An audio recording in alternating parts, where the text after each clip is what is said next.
All right, it's time for our featured friends segment, a chance to get to know some of the faces you regularly see on the show. This week, Rachel went down to Florida to spend the day with former NFL player and founder of the Jack Brewer Foundation, Jack Brewer. That's right, and it started with a very inspiring trip to the Service Institute that offers programs centered around faith and academics and athletics for K through 12 students. Jack even gave me some pointers for future football competitions on Fox Square. Take a look at this. We're here in Florida at the Jack Brewer Foundation headquarters, getting a behind-the-scenes look at how he spends his time, what he loves, what he's passionate about, and that is serving others. Rachel, this is the Serving Institute Sanctuary, where we hold serving ministry services every Sunday. It's also the place where all of our kids, our youth, and our families come gather. Before we go see the kids, let's talk about the man behind Jack Brewer. Jack Brewer is a sinner that had to give his life to Christ. And, you know, growing up, I grew up in a family that was very loving. My father was my inspiration, is my hero. And my mom is probably the most spiritual woman that I've ever met. Did they see the promise of your talent sports-wise very early? Yeah. So how old were you when they were like, okay, this kid can make it? So my mom, she found my goals, because I'm big on writing goals down. She sent my goals from when I was 6 years old. Okay. It said make it to the NFL. Wow. And wow. What kind of dad are you? A praying dad. I get up every morning and I want my kids to see a man praying. I take my Bible wherever I go. You and I have talked about this before. Fatherlessness is the crisis in America. I carry a heavy burden thinking about 18.5 million fatherless kids across the land that I love so much.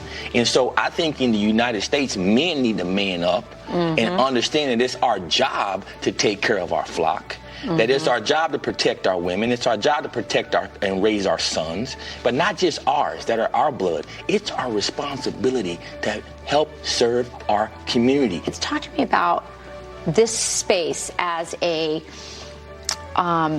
haven from what's out there. We're changing the culture for our little kids. Their reality is different. They may be exposed to the other culture, but they know what it feels like to come over here. They know what that love feels like, that love of Christ feels like.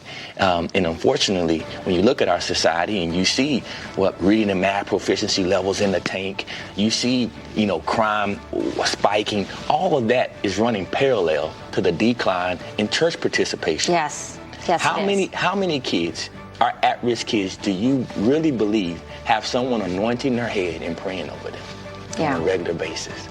Hopefully, we can get prayer and God actually back in our schools, because it's the only thing that has the power to break up all these evils that are facing our children today. Welcome to the Bible Cafe. This is the place that our kids come and are able to get tutored every day. So it's academic and it's spiritual. Spiritual first. Spiritual first. That's right. Then it's academic. We got the physical component. This is our Hero Sports Academy room. I took the designs from my NFL locker room. Our flag football team trains here. Our baseball team trains here. We also have full facilities outside as well. And this is a professional grade batting cage. Our older kids, this is our middle school age group. They just got out of school. How was school, man? You're welcome. So this is Brandy. She was running around, sneaking out of the house, chasing boys, failing out of school. And she went to an alternative school. Okay. And was able to catch up 2 grade levels. Wow. And now, tell them.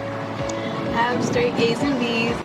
All it takes is what? All you got! All it takes is what? All you got! All it takes is what? All you got! These are little kids who have an NFL superstar player who is coaching them. I mean, it's just pretty remarkable what you've done.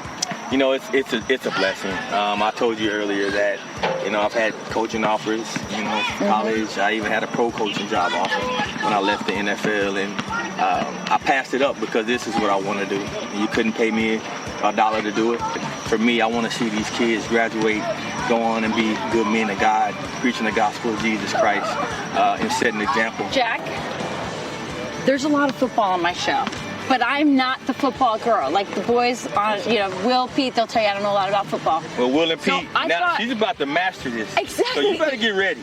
Right there on top, right here. You feel that? Yep. Here.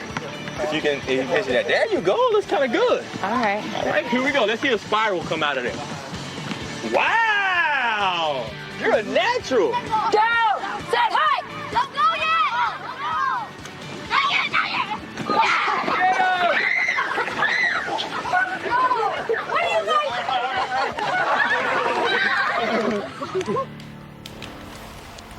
Yeah. This is really good. It's really good. Really good. I mean, he has combined all of it. Like I said, it's first spiritual. Those kids, when he actually gives a sermon to them, like a little talk, they memorize Bible quotes that are relevant to them in their life. He calls on them. He takes oil and anoints all of them every day that they come. And then they go and get tutored. He has a tutoring program there. And then he gets them to the practice. He makes sure that they are in the same sports programs as the other kids who have more means in the community, and make sure that through his organization, they have just as good of equipment, that they can compete on that level as well. And boy, I mean, they're getting coached by an NFL player. I mean, it's no joke. Yeah. He's not writing a check. He's there coaching. He's there preaching. He's there praying over them and anointing them. It's amazing. He's an inspiration, honestly. Oh. You know, and I mean that not in the cliched sense of the term, meaning makes you want to be a better person. Absolutely. You meet him and you almost feel like too good to be true. You know what I mean? Yeah. And then you see the consistency and the day after day and the commitment to kids that are not his own, but he treats like his own. Yes. He changes their life. Listen, some of these kids, they come and they go to pool parties at his house. By the way, he has a former prisoner living in his house because that person couldn't find a place to rent. I mean, this is a person who is truly the hands and feet of Christ. And he takes that seriously. He doesn't put the attention on himself. I would have never known the extent of what he does unless I went there. I've known Jack for a long time. He is truly a friend of mine. But it is until you go there and see, you meet his wife, who's just as humble and wonderful, and the people he surrounds himself with, if you ever are looking for a great organization that is Christ-centered and giving kids something, it's one thing to give them a tutoring class. Yeah, they get good grades. He's giving them Christ. He's giving them a spiritual foundation that they can take with them long into their life. And so it's an amazing thing. Later in the show, Jack is going to take us inside his Second Chance prison ministry program. I get to talk to some of the inmates. And by the way, that's thanks to the GEO Group, which is a private prison and Second Chance is the organization, Jack's organization, that's working within this private prison. That experience, mind-blowing, you guys. I can't wait for you to see it. Well, that's the purpose of the Featured Friends segment right there. Take us behind the scenes. I'm glad you took us behind the scenes. Thank you.